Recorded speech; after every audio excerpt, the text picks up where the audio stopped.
Boa noite a todos, sejam todos bem-vindos ao estudo da noite. Que seja uma oportunidade para todos nós de reflexão, de vibração para o orbe terrestre e para todos os nossos familiares, amigos, possíveis inimigos, que nesse instante a espiritualidade amiga possa estar presente e nos intuir para que tenhamos pensamentos salutares de paz e de esperança. Hoje, o estudo da noite será feito por Eugênio com o tema Oração por Emmanuel. E no final, Fabrício fará a prece por todos nós. Que Jesus nos abençoe.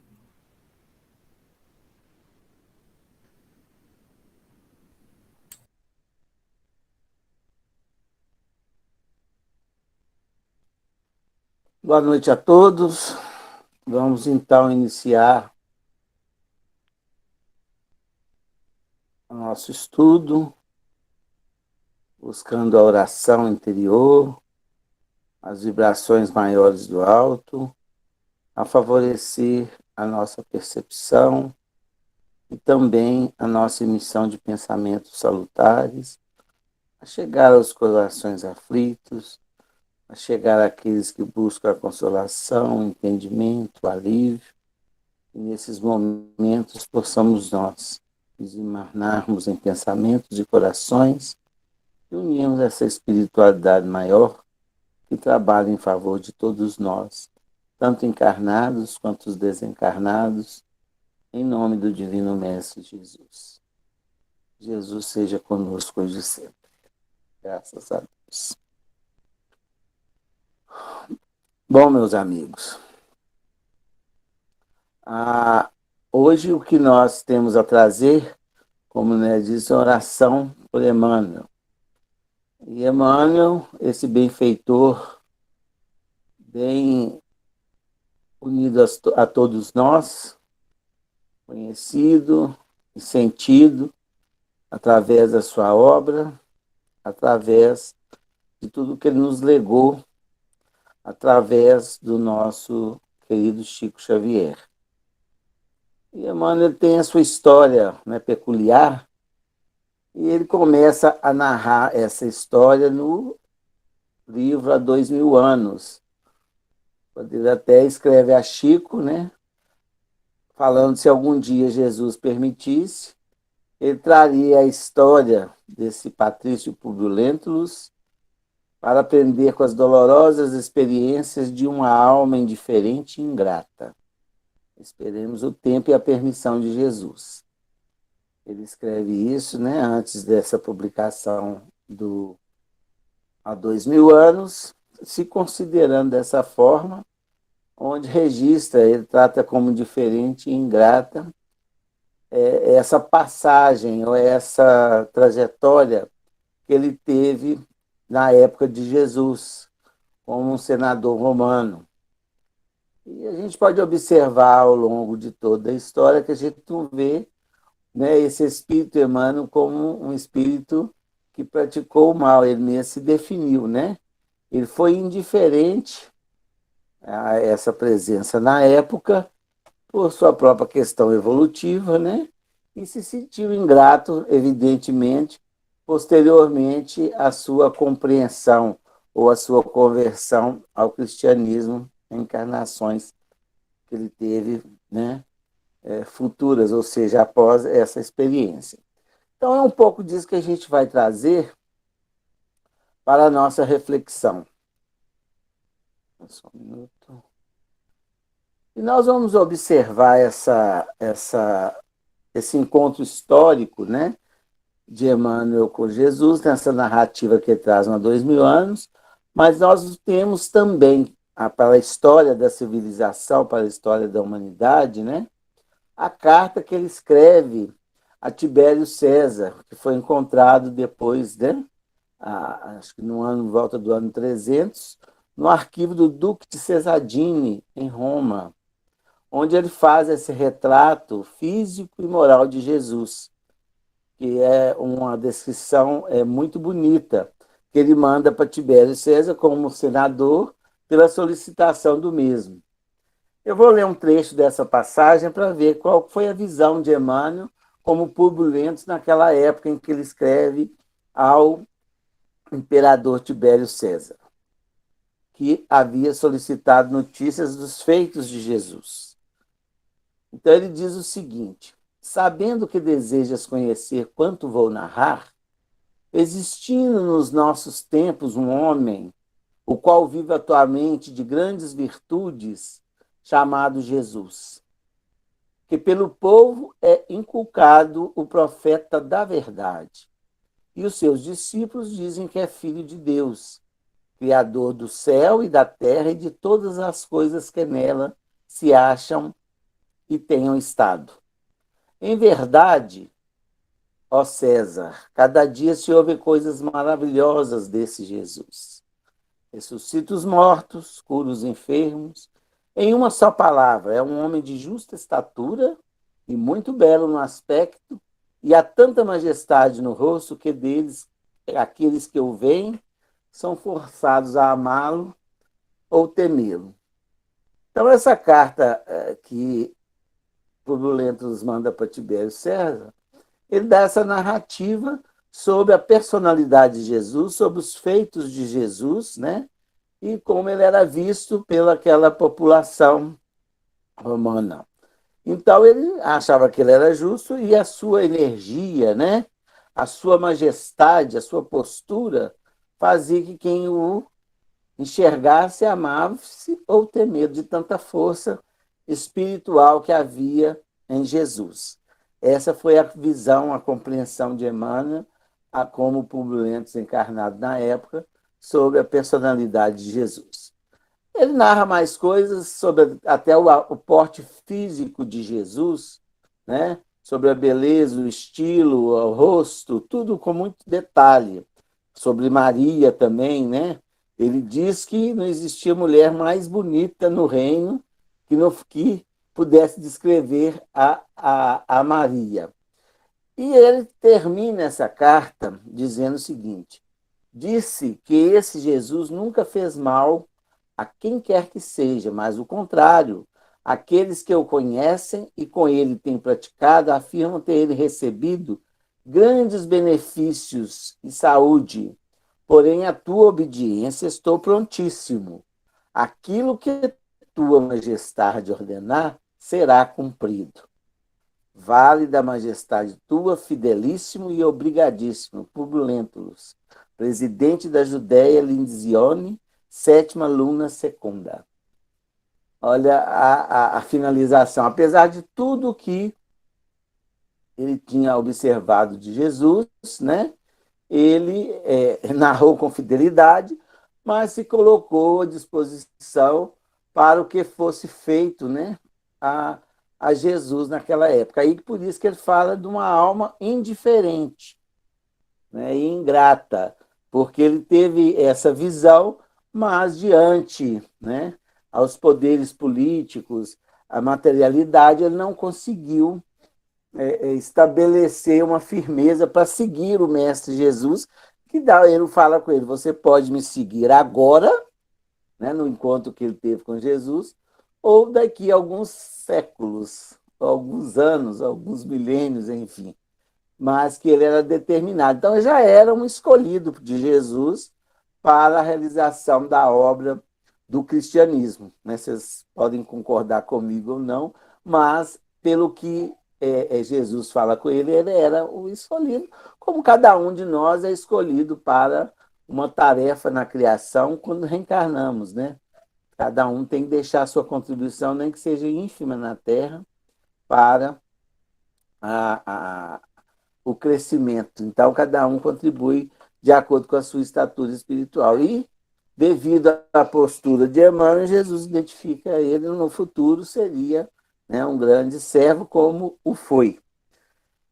E a gente vai ver que esse episódio é tão forte na vida de Emmanuel que nós vamos ter lá no Evangelho segundo o Espiritismo, no capítulo 11, a lição Egoísmo, assinada por Emmanuel, Paris, 1861, né? Que logo a gente entende, ou desconfia, ou tem certeza, por analogia, que esse Emmanuel tem muito a ver com esse episódio de há 2000 anos, quando ele fala o seguinte: a única lição assinada por o Espírito Emmanuel, né, no Evangelho, ele diz o seguinte: Jesus vos deu exemplo da caridade e Pôncio Pilatos do egoísmo, porque enquanto o justo vai percorrer as santas estações do seu martírio, Pilatos lava as mãos dizendo: que me importa? Disse mesmo aos judeus: esse homem é justo, porque quereis crucificá-lo? E, no entanto, deixa que eu leve ao suplício. Olha que se não tem muito a ver com a carta que Emmanuel Publio Lento se dispõe a Tibério César naquela época, né?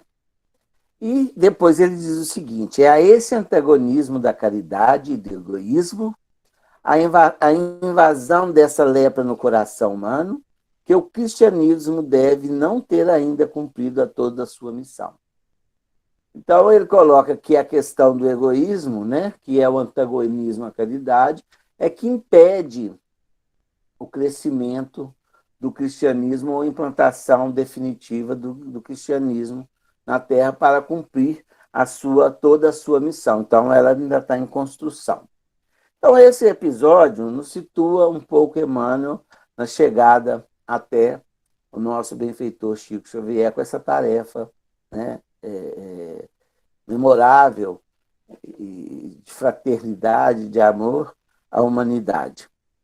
Outras encarnações de Emmanuel. Vamos imaginar, depois disso ele escreve 50 anos depois, né, através de Chico Xavier, que ele conta a sua história, que ele renasce em Éfeso no ano de 131, né, depois de Cristo, com o nome de Nestório, sendo um escravo, já começando o seu exercício da humildade e de antagonismo ao egoísmo.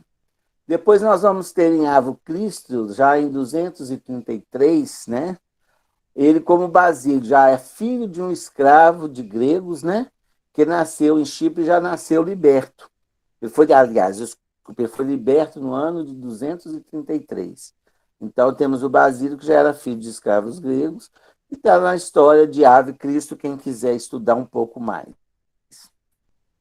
Vamos ter a chegada dele ao Brasil, né, em 1549, como padre Manuel de Nóbrega, nascido em 1517. E começa o seu trabalho, né, de catequese ou de implantação do Evangelho de Jesus na terra do Cruzeiro, a pátria do Evangelho, uma terra que inicia-se a sua civilização, a sua história, como a gente vê no Brasil, coração do mundo, pátria do Evangelho. Ele já se encontra a postos, né, preparado para iniciar sua tarefa, que seria o início. Depois disso, nós vamos ter ele como Padre Damiano, nascido em 1613, na Espanha, né? E nós vamos ter a sua passagem pelo livro Renúncia. Então, esses romances que Emmanuel traz, ele narra um pouco a sua trajetória encarnatória para que pudesse chegar até onde chegou aqui no trabalho de evangelização no Brasil e do Brasil, pátria do Evangelho, para o mundo. Então, vamos ter também ele como Padre Amaro, né, um humilde sacerdote que viveu entre os séculos XIX e XX no estado brasileiro do Pará. Posteriormente, foi transferido para o Rio de Janeiro e dedicou à pregação do Evangelho, inclusive teve um contato com Bezerra de Menezes. Esses dados se encontram no livro Deus Conosco, em das reuniões íntimas na Fazenda Modelo, com o Dr. Romo Joviano e a família, que foi publicado, né, recentemente, nesses anos 2000, para que pudesse esclarecer esses pontos paralelos à obra lançada de Chico Xavier. Então, lá está essas narrativas, e nós vamos ter uma psicografia que é citada, né, que é intitulada Sacerdote que eu fui.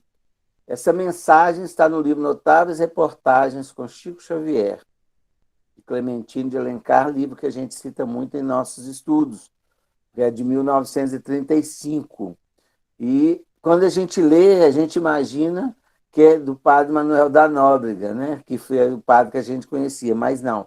Ele se referia a esse padre Amaro, é uma mensagem belíssima, né? Dele narrando o desencarne, e nessa mensagem ele já revela a própria evolução devido à forma que ele narra o seu desencarne, a sua transferência para o plano espiritual. Outra mensagem belíssima que nós temos notícias. Bom, enfim, nós chegamos no encontro de Emmanuel com Chico Xavier. Em 1931, Chico aos 20 anos de idade, Emmanuel assume essa coordenação, né, essa direção na trajetória mediúnica da Chico, da sua obra, desse companheirismo para a realização, né, da solidificação da obra espírita, como é a obra do Chico. Ela sobrepõe como subsidiária, porque é um complemento muito fiel, né, uma sequência muito fiel da obra de Allan Kardec, que é basilar. Então, Emmanuel,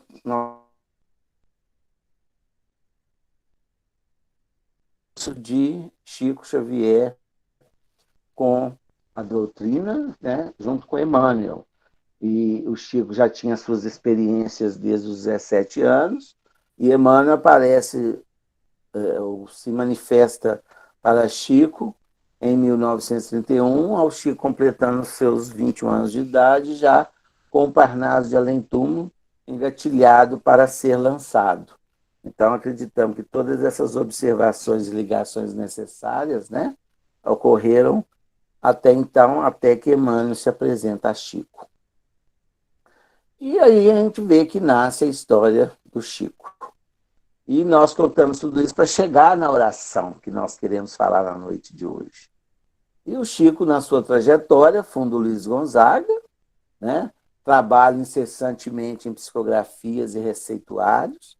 Citamos também esse trabalho dele na Fazenda Modelo, em psicografia e no culto do Evangelho, até que surge a oportunidade, né, para que ele inicie o trabalho de desobsessão, fundando dessa forma o Grupo Meimei. A fundação do Luiz Gonzaga, a nova sede do Luiz Gonzaga, né, em 1950, liberou a casa em que era realizadas essas reuniões públicas. E ali foi iniciadas as reuniões de desobsessão do Grupo Meimei.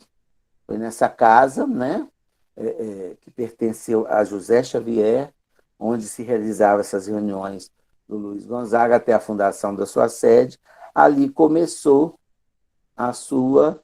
o seu trabalho incansável, né, no trabalho de assistência aos sofredores.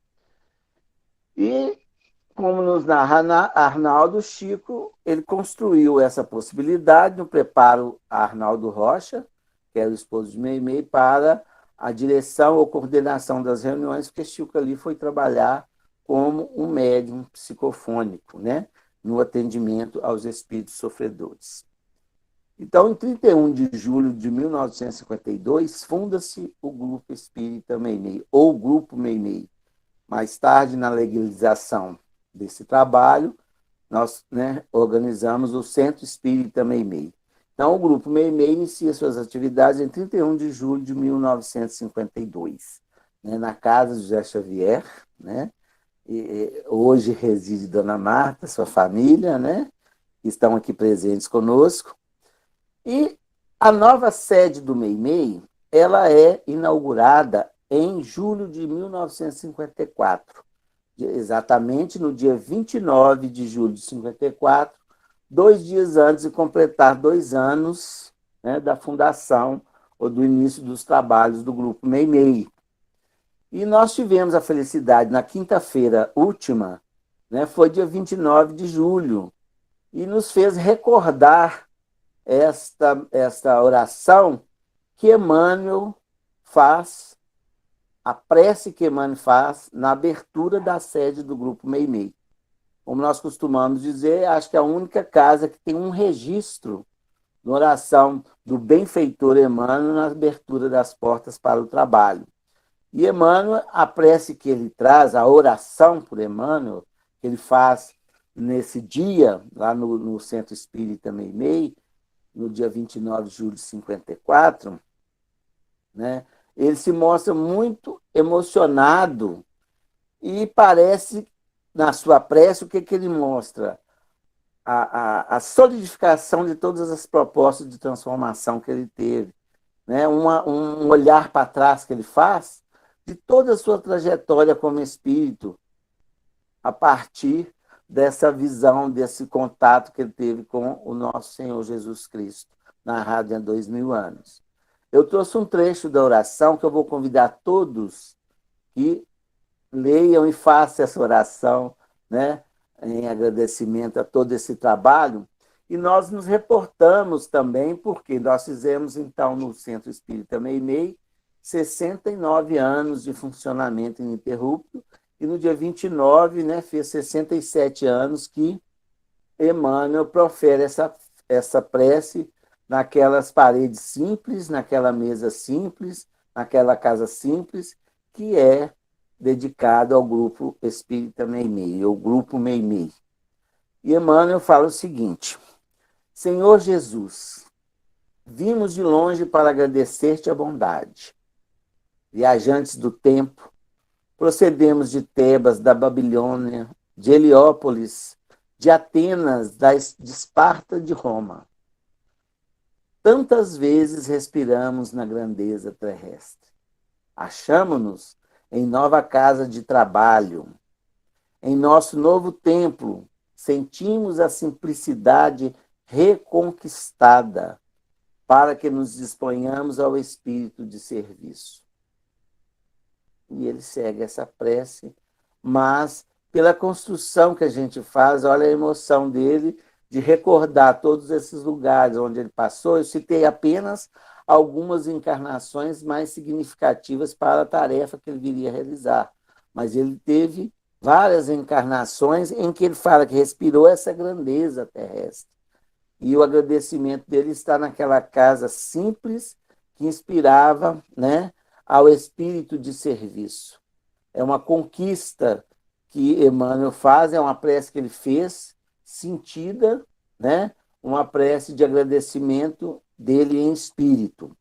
E ele também, nessa noite, passa uma orientação para o grupo Meimei, que serve para todos nós incessantemente recordarmos.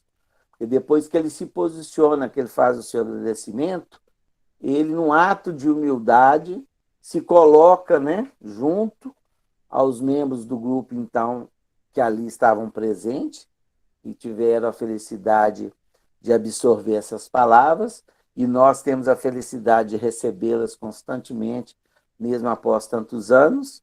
Ele passa a seguinte orientação para o grupo: prevaleça, então, em nós a compreensão fraternal, cada vez mais ampla, que o amor do Cristo nos governe os atos de cada dia, através da bondade e da paciência incessantes.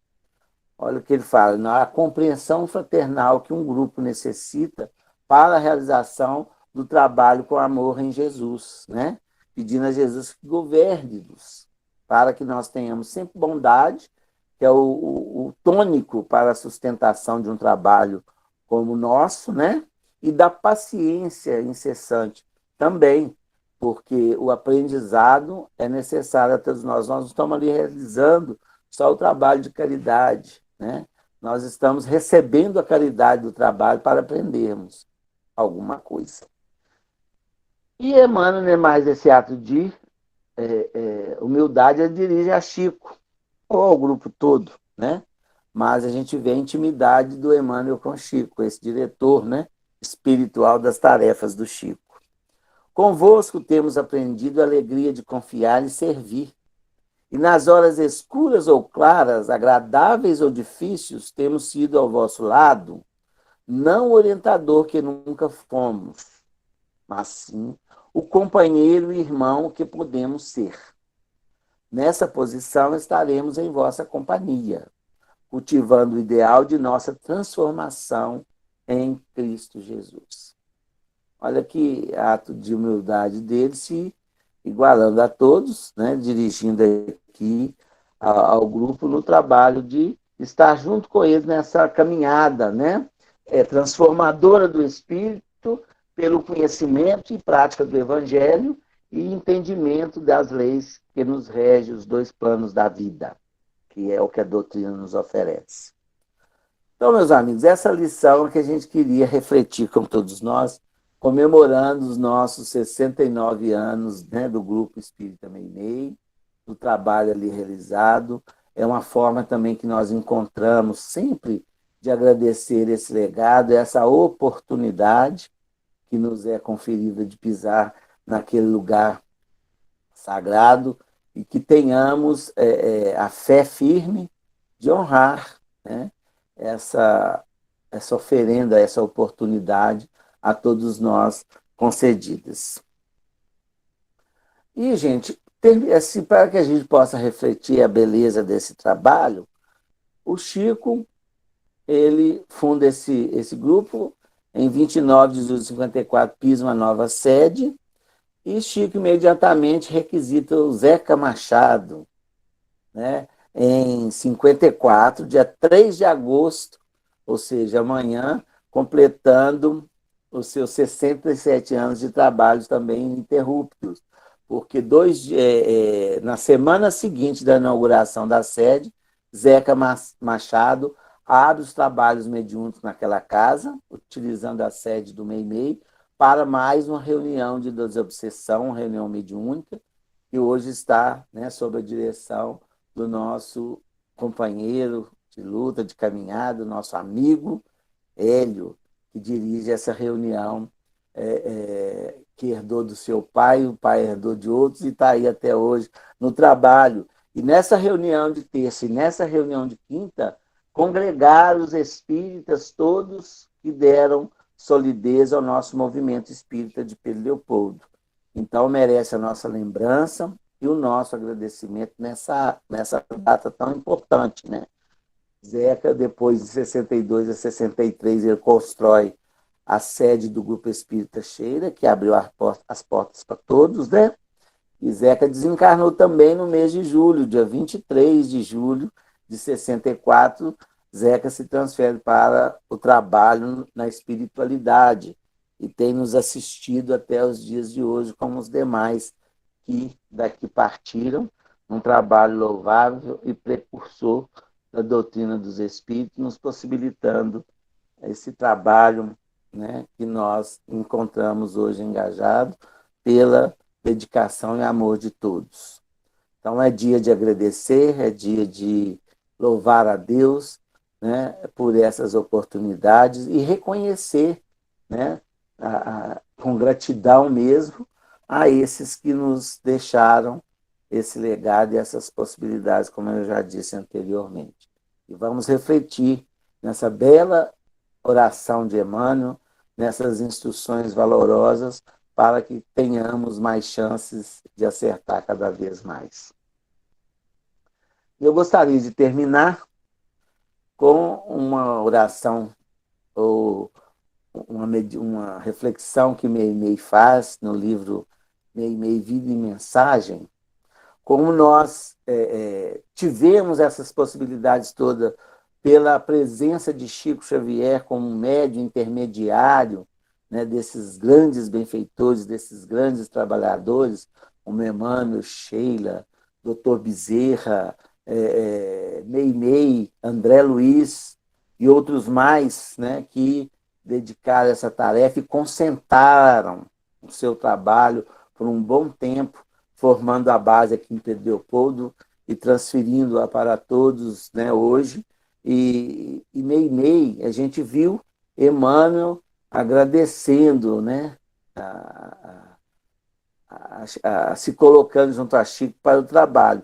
E nós vamos ver que em Meimei ela também agradecendo a Chico e pedindo a Chico para que continue firme, quando ela diz a mensagem o seguinte: ela agradece a todos uma mensagem íntima e depois ela diz o seguinte: sem esquecer de Chico, a quem peço continue velando por nós, com o afeto das mães, cuja ternura é o orvalho bendito, alentando-nos para viver lutar e redimir.